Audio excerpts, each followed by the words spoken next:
Bienvenue dans cette nouvelle vidéo. Nous allons calculer rapidement cette limite qui est très intrigante.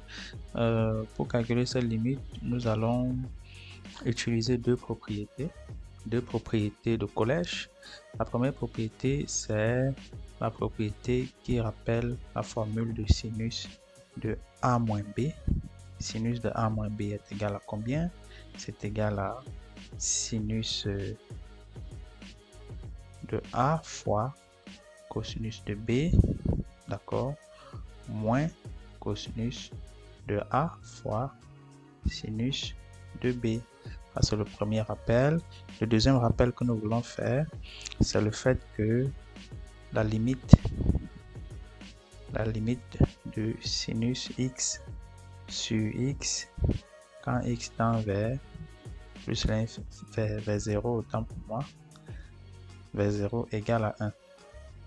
Très bien, donc, une fois cela dit, nous allons aussi utiliser le fait que cos carré de x, c'est égal à 1 moins sinus carré de x, relation trigonométrique. Donc, passons donc rapidement au calcul de L. Alors, notre L, à quoi est-il égal? Nous pouvons faire une première transformation en disant que sinus de pi fois cosinus carré de x divisé par x est égal à sinus de pi multiplié par 1 moins sinus carré de x, le tout divisé par x. Très bien. Donc, on peut développer. C'est égal à sinus de pi moins pi sinus carré de x, le tout divisé par x. Ok. Par x au carré, autant pour moi, x au carré. Très bien. Donc, à ce niveau, on va utiliser, nous allons utiliser ce rappel. D'accord, nous allons utiliser ce rappel. On peut donc dire que c'est encore égal à...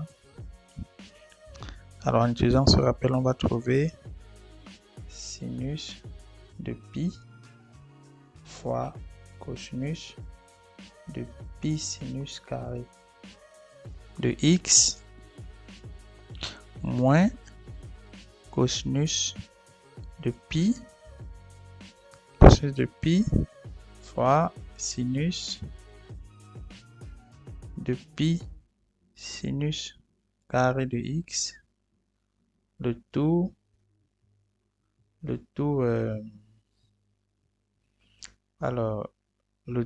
divisé par x au carré. Très bien. Maintenant, il faut remarquer une chose, c'est que sinus de pi égale à 0, d'accord? Cosinus de pi égale à moins 1. Donc, nous allons rester avec combien? Nous allons rester avec...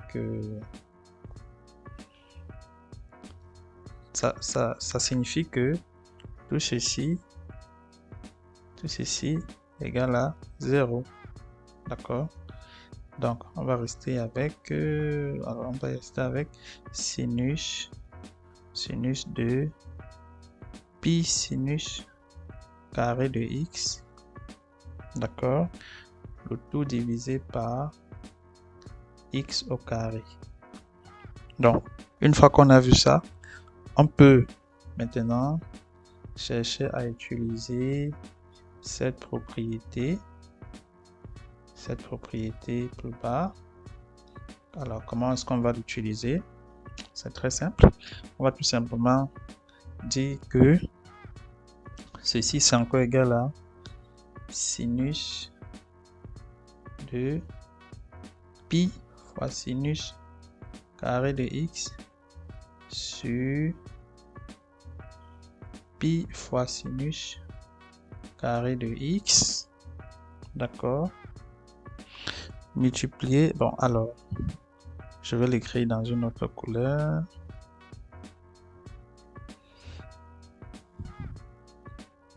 pi fois sinus carré de x, très bien, multiplié par pi fois sinus carré de x, le tout divisé par x au carré.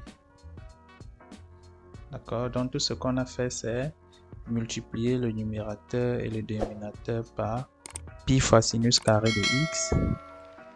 Donc, une fois qu'on a écrit ça, on peut donc dire que c'est égal à quoi?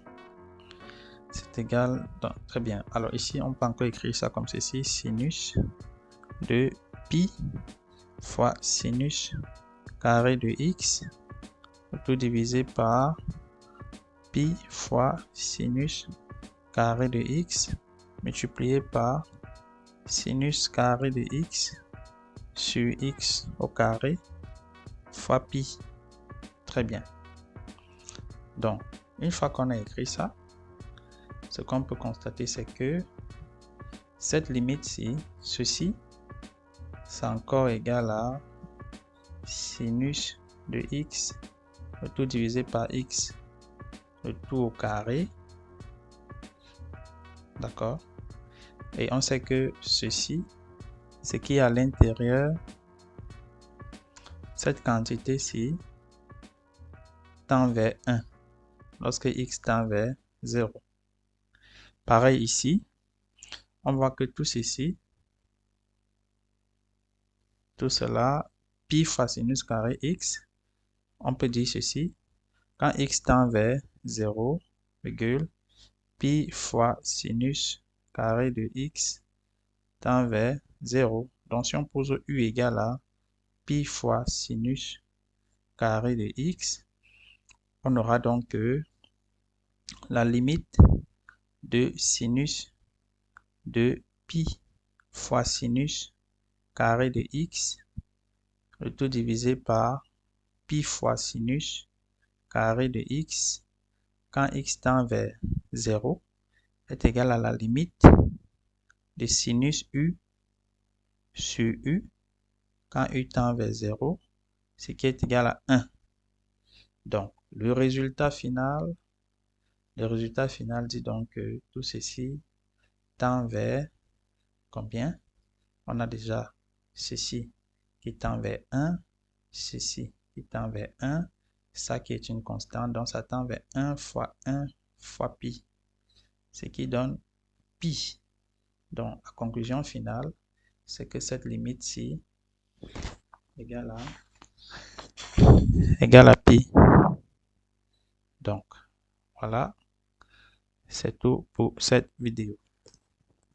Portez-vous bien, abonnez-vous et activez la cloche de notification pour plus de contenu. Ciao.